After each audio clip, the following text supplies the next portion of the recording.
helping make this concert possible.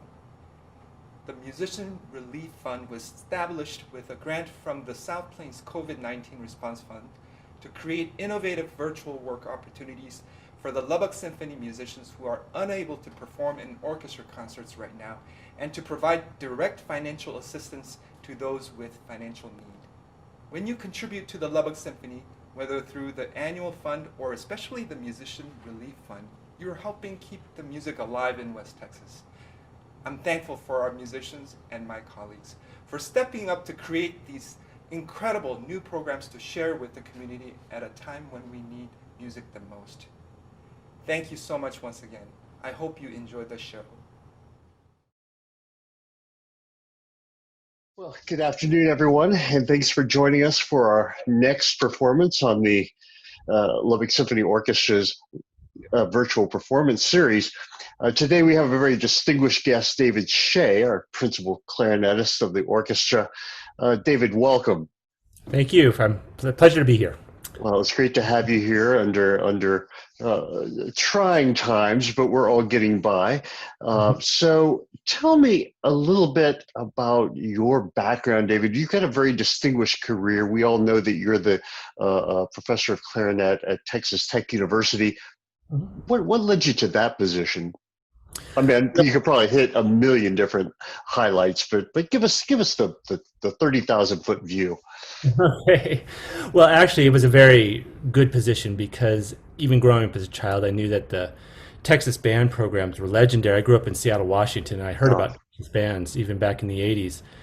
And so as I went through my schooling, I knew that the big universities in Texas were really the place you wanted to be if you wanted to be in a place where you could teach really great wind instruments, and especially clarinet. And so my first job was actually in Abilene at McMurray, a tiny university. It was a good first job for me, and had a wonderful time there. And it also gave me the opportunity to learn a little bit about Texas Tech and for some of the faculty to meet me.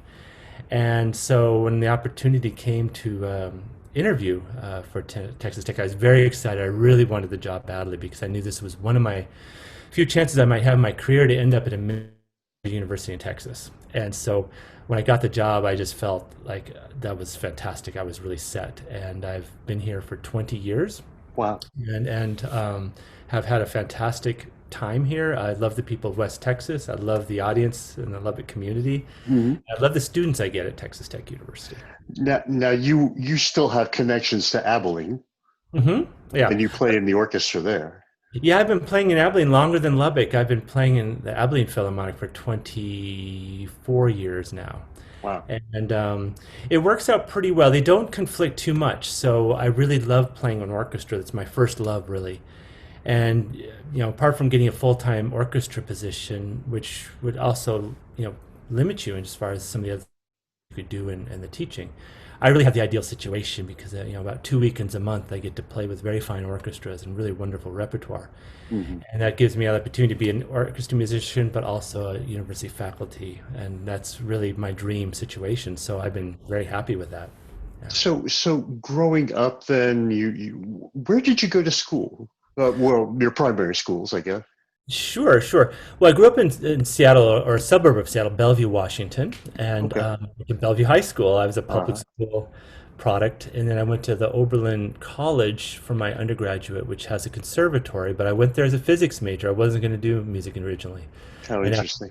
After a year, I decided I wasn't very good at physics, and I really loved music, and so I went back and got my music degree. And then I was at the University of Illinois, and then the prestigious graduate school, Indiana University, for my doctorate. Yeah, fantastic. So today we're going to hear something a bit unusual, I think, klezmer music. So tell us a bit about this work.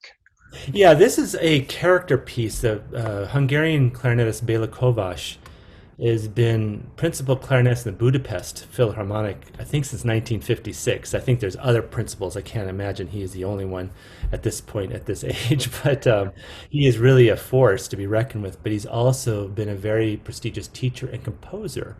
And so he's written lots of these character pieces. And this piece is a piece that highlights the klezmer style, which is the music of the Ashkenazi Jews.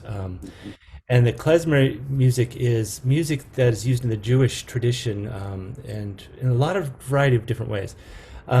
It's used in ritual music. It's used for dance music. It's used for very solemn occasions, chanting kind of music. It is very expressive music, but what's interesting about it is it uses different sounds and effects to make it very personal and interesting. I mean, and so clarinetists really love, excuse me, to play in this style because it's a little bit different and it's fun and it's almost equivalent to a clarinetist getting to play jazz in many ways, in that it's a different style and fun to explore playing just different kinds of music. So it's very exotic and Right. And really, I'm a dilettante at this. Did klezmer music before the clarinet came along? Was there another lead instrument, not the clarinet? yeah. I mean, it hasn't been really clarinet music. It's been music for small groups, and of course, violin has always been a very prominent klezmer instrument. But I think Okay. that we used whatever instruments were around. Uh, But clarinets, when they gained popularity, in the last hundred so years, I don't know how when the clarinet was introduced to clarinet music exactly, but it's been mhm. around a while. But like a lot of these folk musics, you took whatever instruments people had around and whatever they can play, and so it was the music itself that lent itself to the style, and then Uh, the individuals adapted to the style and were creative and made their own kind of effects and sounds. so what's the big trick for this kind of music? You really have to get into the willingness to play semitones, I guess, and slide and Yes, exactly. So we have lots of slides and trills and pitch bends. right, Yeah, right. and you'll hear some things that sound almost like squawks, but those are intentional. When I'm playing in the orchestra, those are not intentional. But in this kind of music, if you hear something that's a little bit different and strange, that's just part of the style, and it just adds a lot of energy. And it's dance music. It's not formal concert hall music. This is music that was played for celebrations, for families and gatherings, and people having a great time. And so it really, it's not so particular and fussy, I guess. It's Mhm. fun. And yeah. So help me out. Introduce the work. Okay. Well, this piece is a tribute to the great klezmer clarinetist. My pronunciation isn't very good here, but Feidman, and he was a great legend, I guess, in the klezmer clarinet world. And so Béla Kovács wanted to write a piece as a tribute to him, and Sholem alekhem means peace be with you. And so it was a tribute to his friend and his idol in klezmer clarinet music. And so it has three different sections, the piece. It starts off with a very expressive, it's actually my favorite part, the opening, where it seems very personal and almost chant-like. And then we get into a slow kind of dance that starts to get things going. You feel the motion starting to build up in the piece. And the third section is more fast and typical fast jazz klezmer type music. And then it's not a very long piece, about 6 minutes, Okay. and just a lot of fun actually from So, beginning. so without further ado, this is the Sholem alekhem Rov Feidman Yes, by exactly. Béla Kovács. Yes, great. Good for us. And thank you, David, for joining us. And we're looking forward to it. And there's my dog. He wants to meet you too. Okay, great. I look forward to that someday. All right. Thank you, David. We'll talk soon. Great. Thank you for doing this. Bye bye. Bye bye, Bye. everyone.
Welcome, everybody, to our next installment of the Lubbock Symphony's virtual concert series.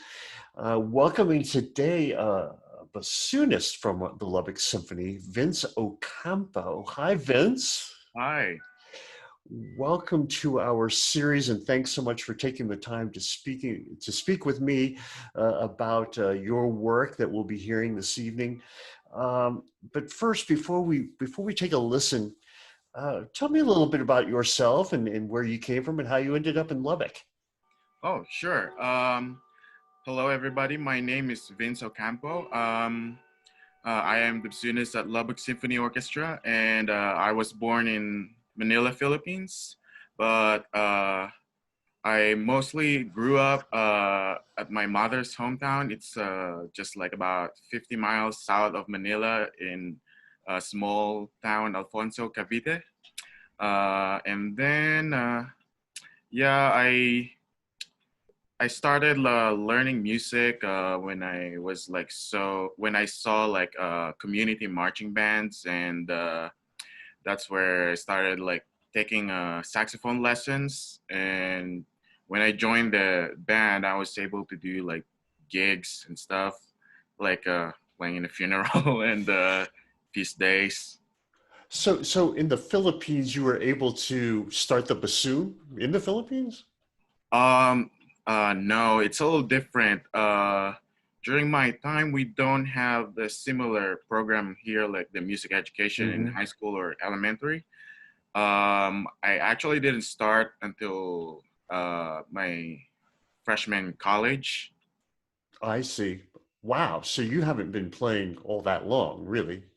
I think I started like 16, so like probably like 14 years now. Okay. But still relatively late for some of us who are used to hearing about violinists starting at age 2, you know. So the bassoon is a really fascinating instrument. You know, it's this long wooden tube. But tell me a little bit about the various parts of the bassoon. I mean, how is it? How does it make sound? Oh, sure. So the bassoon, as everyone knows, is the woodwind instrument. Its main function or general function in orchestra is like the bass of the woodwind, and it plays in the bass, and it plays in the bass clef like the cello and the bass yeah, and the strings. yes, Okay. correct. And it's divided in like 5 joints. It has a vocal. Let me show you quickly. So this is the vocal, this metal thing. And then there's 4 other joints. It's called the tenor joint or the wing joint, the bass joint, the tenor joint, and the bell. And then you've got a cap at the very bottom of that, right? At the very bottom of the bassoon is a cap that protects the tube. Yeah, the tube. So this thing is folded. It's a folded tube, right? Yeah. So basically, if you like kind of like expand it, it's expanded to about 8 feet. 8 feet. That's a lot of air that you have to move through. Or not. Mostly the low notes are more of like really like exerts more air. I exert more air on low notes. Yeah. What's the most time-consuming thing about playing the bassoon, of learning it and setting it up? And there must be a million different things that you have to learn to do. But is there one in particular that that is really taxing? Yeah. Besides like practicing my fundamentals, I make reeds. Making reeds, yeah. Yeah. For every and we're not just playing reeds, but also we play a double reed. It looks like this. I don't know if you can see it. So that's 2 pieces of bamboo sandwiched together, right? Yes, and I make it myself. I buy the bamboo itself, and then I start like kind of like putting them together from scratch. And the way we produce sound is when I blow on this piece of cane that is tied together. If you can see that this will create a vibration and a sound. I don't know. Can I play it? Yeah, please. Yeah. It's weird. Love to see it. Yeah. Warning. So it sounds like this. It's a crow. obviously when I transfer it on my instrument, the energy is like a little bit more, or the sound is a little bit better or beautiful, I guess. We'll Compared to hear that that. early We'll version. hear that. I'm certain of it. Um, who is a great inspiration for you on your instrument On my instrument, yeah, or musically? You know. musically, or in my instrument, my teachers, my principal teachers, because they guided me um, to up to now, and how do I say, like they made me the musician I am now. Mhm. And I have a lot of other inspiration aside from my teacher. Recently, I had like lessons with other teacher from Germany through online since like the pandemic Oh, happened. right, right. His name is All Christian Dahl, and he's been very inspiring for me. He wrote this book called Drills, and it's like a guide for fundamentals and practicing, and Mhm. that's what I practice every day. I know I hear you on stage. You're very dedicated about practicing your fundamentals. I mean, when I hear you on stage, you do a very specific sequence. Yeah. No, it's um, interesting. I also practice the breathing, I guess. It's Hmm. very important for me because I play the principal position, and sometimes like I get like solos, and like I get really nervous, and so I try to like just calm myself, like breathing. Yeah. So it's very important. That's really interesting also that somebody with all of your experience still gets nervous going on stage. And that's not so uncommon. I mean, Yeah, a it's lot of us do. part of it. It's part of our job, and Hmm. we tend to overcome it because we prepared for it. So Exactly. Yeah. yeah. Fantastic. Well, look, let's listen to your piece. I'm really excited about this. It's a piece by Hector Villa-Lobos, and it's titled Ciranda das Sete Notas. And if I'm my weak Portuguese here, I'm thinking that's a dance on seven notes. Yeah, I read a little bit about it. Ciranda means it's based on Brazilian folk tune and or like a kids singing game. Okay, like And Ring Around the Rosie or something like that. yeah, and Okay. later composers like use it as to use it on a different sequence of theme throughout the music, and you will hear it particularly in this piece. Like the And mood changes, like you will feel it. okay. Well, fantastic. Well, without further ado, let's listen to the Hector Villa-Lobos, Ciranda das Sete Notas. Thank you Thank very you, much. Vince. Thank you.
Ladies and gentlemen, welcome back to our Lubbock Symphony Orchestra virtual performances. Once again, we're visited with Neemias Santos, a cellist with the Lubbock Symphony. Welcome, Neemias. It's great to have you with us. And we so enjoyed your Bacchianis Brasiliensis. And so this was an interesting selection that you've chosen for us. Did you arrange this yourself? No, actually, that's the original version from the opera, from the overture that Rossini wrote, and I always practice this. This is something that we cellists we have to Mhm. you gotta have this under your wing for That's every right. audition that you play. But I in this is very interesting because I never performed with an orchestra. I rehearsed it, and then like 2 days before the performance, I had a family emergency and I couldn't play the concert. So it was so frustrating. And then I was like, well, this is my opportunity Mhm, mhm. do this with myself. And it's also one of the hallmarks of not only for cellists but musical in general. And the theme that follows is so gorgeous, so beautiful, so uplifting. And then I thought that would be a nice selection to include in this series for the Lubbock Symphony. It is gorgeous. So this is the Rossini William Tell Overture, and we'll hear the introduction section that is usually played by the cello section of the orchestra. And yes, it is quite lovely. And thank you for sharing it with us. So without further ado, the William Tell Overture introduction.